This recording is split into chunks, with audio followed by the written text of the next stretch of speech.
All right, so let's get into a little OpenAI drama. So what we had happen was it appears that Sam Altman is trying to do some kind of for-profit conversion. He's denied this. He's denied the for-profit conversion, and he's trying to do this around $40 billion. Elon doesn't want this to happen. He's trying to block Sam from doing this. So he put in a bid of 97 some $billion for the nonprofit assets of OpenAI, which would basically force them to either sell it to Elon, give him control, or they got to figure out how to pay more for it. And it's really money that Sam doesn't have. It's an awkward situation. And allegedly, the previous round that OpenAI had, there's a stipulation that if they don't make this for-profit conversion and within 2 years, that they'll somehow have to give the money back. And I don't think they have the ability to give money back for the equity people that round, because the money's spent. It's spent on compute with NVIDIA. Matt, what are some of your thoughts with this? And we can let's get into how Elon funds this, or what happens if they call us bluff next. But what are your thoughts at first blush? So my first reaction, and Tesla Boomer Mama had a great thread on this, but basically I think it is a bluff from Elon in the sense that he's not actually wanting to buy OpenAI or the nonprofit part of it, but by putting in like a bona fide bid for the nonprofit assets, he's establishing a watermark of, hey, it's not some illiquid entity that you have to just take a stab at what it's worth. If you are going to basically take some of the assets out of the nonprofit and put them into a for-profit, you have to compensate the nonprofit entity for that. And by Elon saying, okay, I'm going to offer you 97 billion for that, now you're really like putting Altman and company in between a rock and a hard place, where ideally they'd like to lowball that as much as possible and maybe put in 10, 20 billion dollars as compensation to the nonprofit and give them some minority shareholder on the for-profit entity. Try to do that in a cashless sort of way so that you can continue to grow the business, and they don't have cash, like you said. So I think that was the playbook that Altman was trying to conceive. And if instead the entire business is worth, let's call it $100 billion, and there's an offer at 97, then like essentially the nonprofit is going to be the lion's share of all of the value of the entity. Yeah, it definitely screws over Sam. I think he's really playing this off, I think, in silly Elon. And I don't know if you saw, he made some comments about, I feel bad for him. He's not a happy human being. And like all this stuff, obviously joking about buying Twitter for $9.7 billion. But this is a very serious, I think, legal maneuver that Elon and the rest of the bidders in this deal are offering that really makes it hard for OpenAI to effectuate this plan that they were trying to.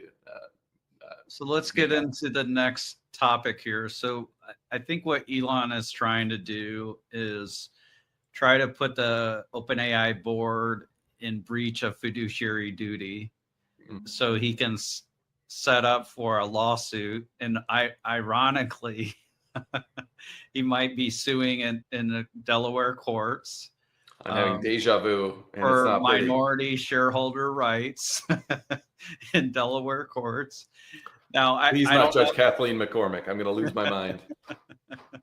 You have to buy OpenAI for $97.4 billion. I don't know if they could force Elon to buy. I don't think they could do that, because there isn't an agreed contract. Yeah. But with X, there was much more of a structured actual contract waiving further diligence, and that was what that hinged on. Was they couldn't waive, or they all the like bot issues and everything that Elon was raising. They're like, you waived that right, which is a fair point, and I think that's why he was forced to acquire X. And I think with Twitter, and with this situation, it's completely different. Yeah, Elon waived due diligence or whatever. It's like waiving the home inspection when you buy a house. Yep. As is. So there's the potential that they could call Elon's bluff, but I don't think they want Elon's group to control OpenAI. It could happen. And I wonder if Elon would fire Sam, because he said how would he not? He said he's had problems with Sam's, right? Yeah, he called him it wasn't a grifter, what, swindler, was it? Swindler, yeah. Yeah, I don't think you leave someone that you've called a swindler in charge as CEO. And then if you get rid of Sam, what happened the last time they got rid of Sam is everybody threatened to quit.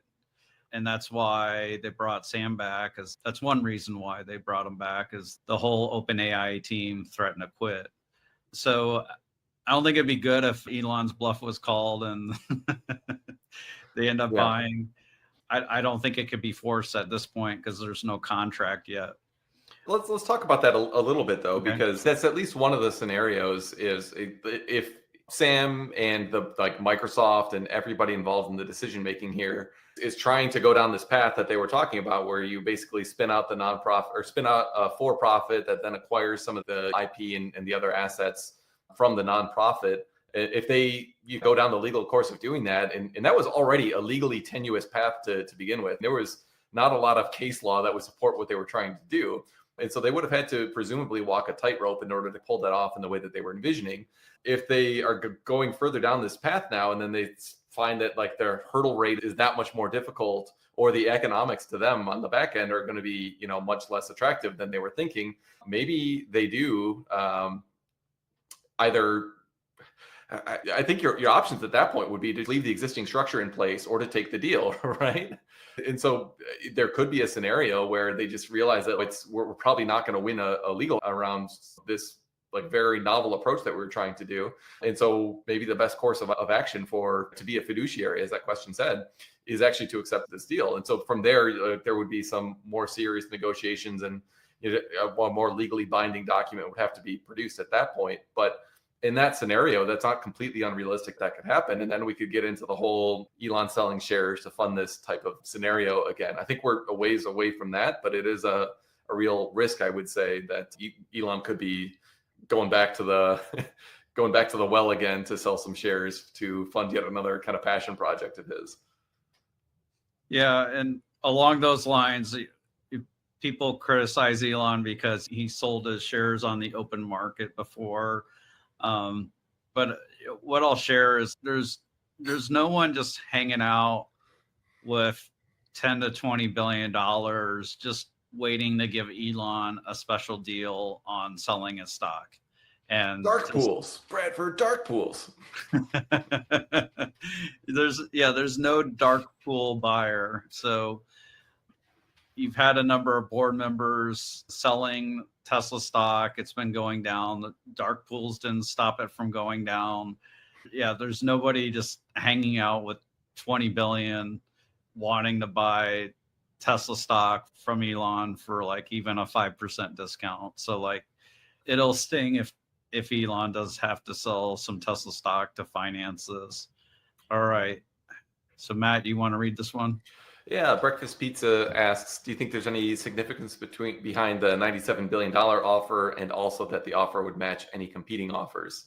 Yeah, the first part, it's hard to say. It's roughly around double the kind of last reported valuation I had heard around OpenAI. Now, I could be wrong on that, but the significance in my mind, I'm curious if you have a different opinion, Bradford, is just that you're significantly raising the watermark in terms of what they'd have to pay that nonprofit entity. And to me, I think that's the whole point, is you want it to go really high. Now, you don't want to offer $1 trillion or some insane number, because then you have to get called out on that and pay for it essentially.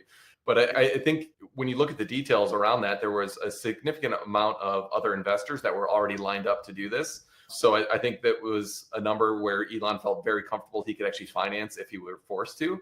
And that's another kind of aspect that we want to get into if this does become a little bit more serious. How much capital do you think he actually has to contribute toward this? I don't think debt would be very likely, at least in a meaningful way. In the case as it was in Twitter, I think it's just a completely different situation where that wouldn't really work.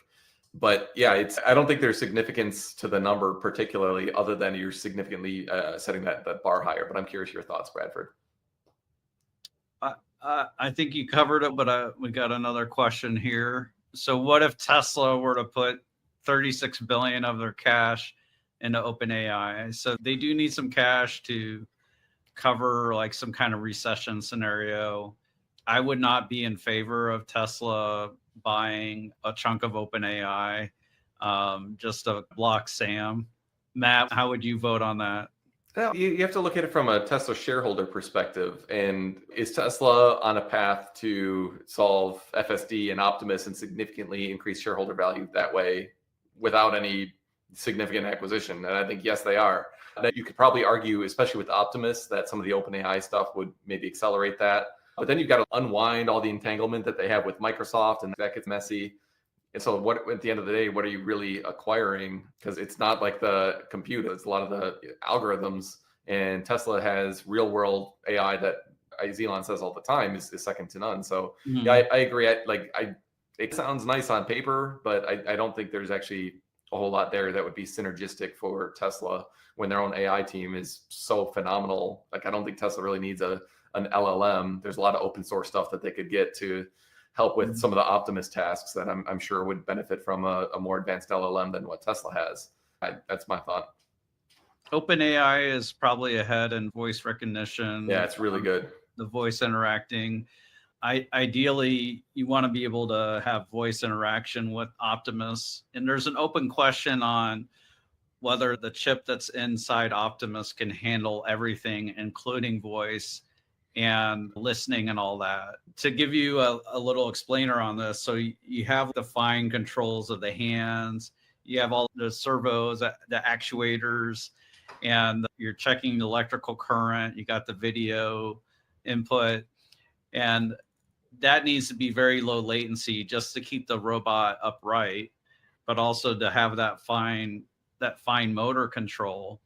And one thing I wonder is if the computer can do that and also do like policy control at the same time.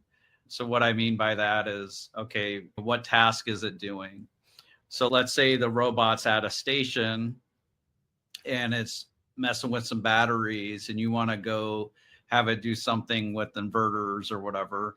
If you can't communicate the task to it, then basically you'd have to change the station to you move the stuff from the station, the signal to the robot.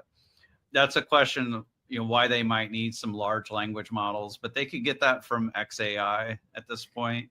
The open source language models. Yeah, open source models. We're using some of those open source models ourselves. Yeah, and interestingly, the Figure AI is dropping OpenAI right now, or Figure Robotics, whatever they're called. So I'm skeptical on what's going on with them in general. But assuming there's no kind of weird situation going on with Figure and they actually have just found a better way to do it, then that puts even more, I think, weight in the case to be made that you really don't need OpenAI's technology in order to make humanoid robots much more robust.